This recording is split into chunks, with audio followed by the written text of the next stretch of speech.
Baik, Bismillahirrahmanirrahim. Assalamualaikum warahmatullahi wabarakatuh. Eh, yang terhormat dosen pengampu mata kuliah penulisan publikasi ilmiah Ibu Fadilah Ayu Ningtyas MPD dan teman-teman sekalian.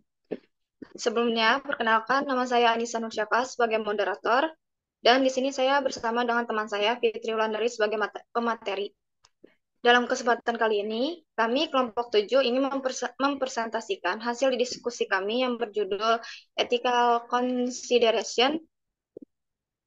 Langsung saja kita ke pemateri yang pertama yang akan dijelaskan oleh Fitria Wulandari. Saya persilahkan.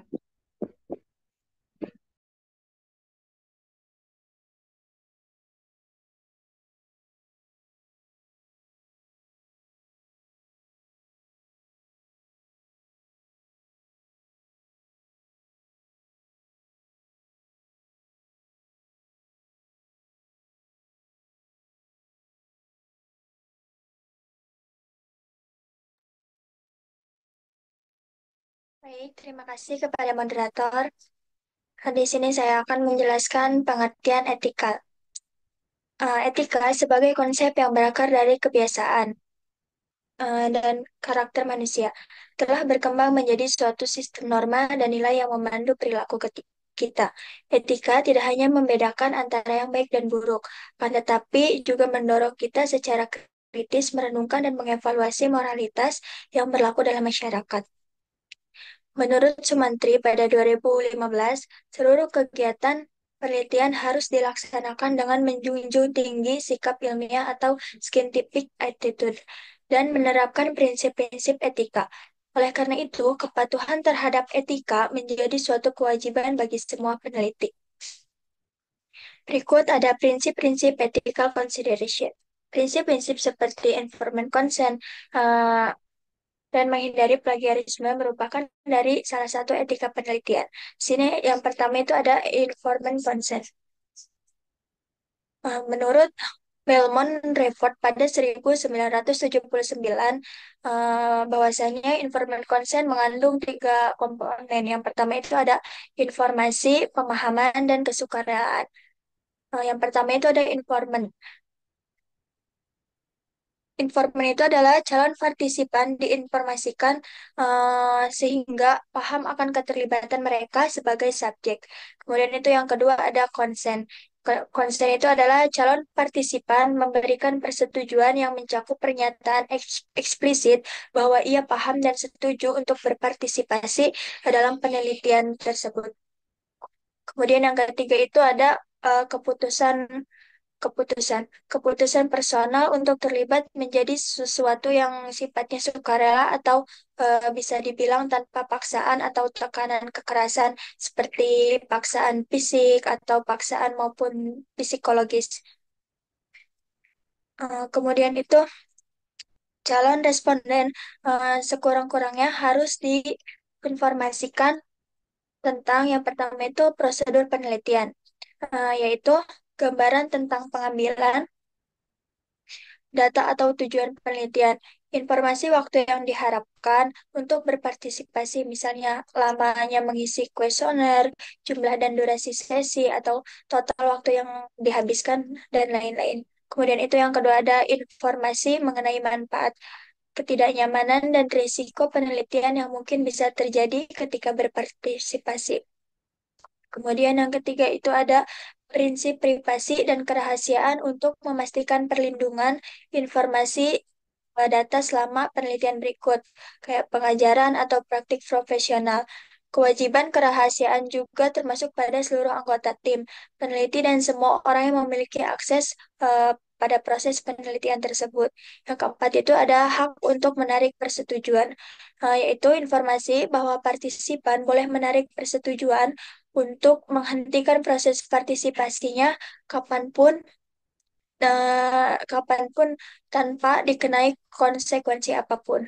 Terus yang kelima itu ada hak untuk mengajukan pertanyaan, keluhan, baik dari peneliti maupun baik pada peneliti ataupun lembaga tempat peneliti tersebut. Oleh sebab itu, peneliti perlu memberikan data detail baik itu nama ataupun kontak peneliti yang terlibat atau bertanggung jawab pada hasil penelitiannya. Kemudian itu yang kedua ada promotion of justice.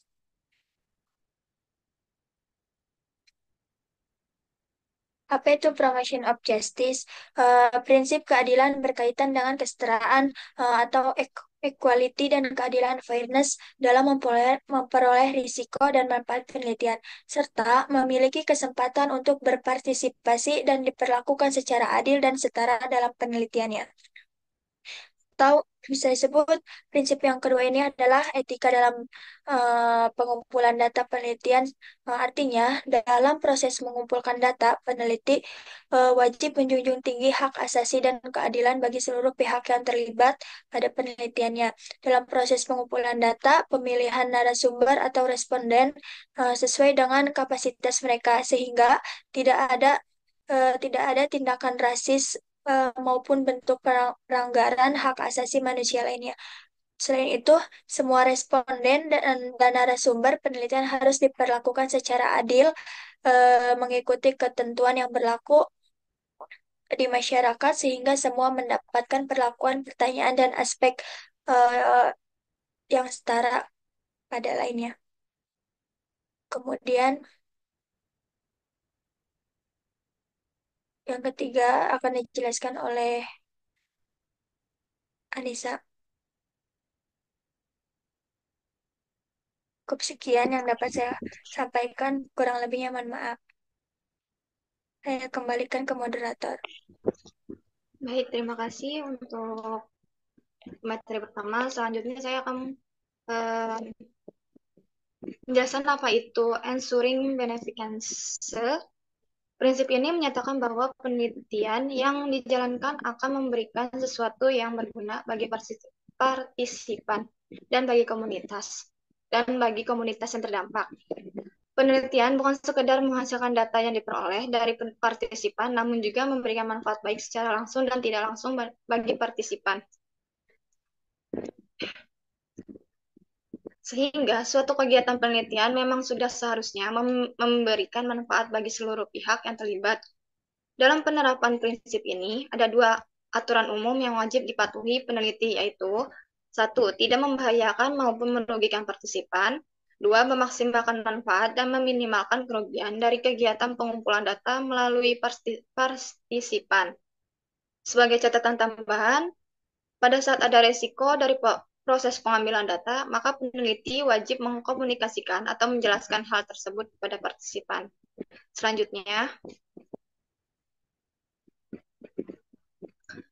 apa itu ensuring maleficence? Prinsip ini menyatakan bahwa peneliti harus mencegah terjadinya kecelakaan atau hal-hal yang tidak diharapkan dalam penelitian, baik secara fisik atau psikologis bagi partisipan. Untuk itu, perlu dilakukan pengukuran risiko dalam perencanaan penelitian.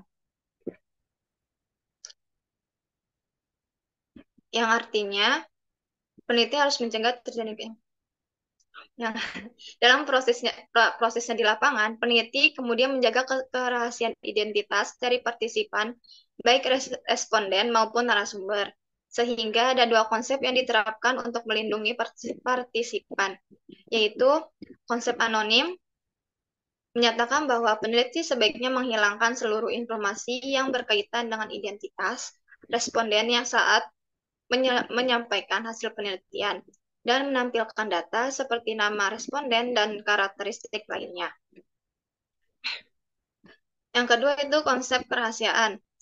Menyatakan bahwa peneliti sebaiknya memastikan data tersaji secara anonim agar privasi partisipan terjaga secara serta data-data yang berkaitan dengan partisipan seperti alamat dan lainnya tersimpan dengan aman.